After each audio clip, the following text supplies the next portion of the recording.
ટીમની જરૂર પડશે.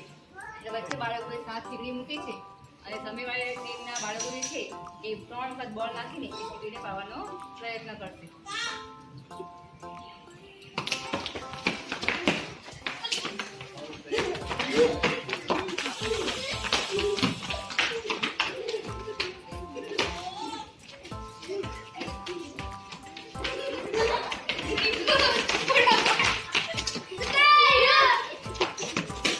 આ રીતે બાળકો સતોડિયું તૈયાર થઈ જાય એટલે જે વિનર હશે એ સતોડિયું બનાવી દેશે.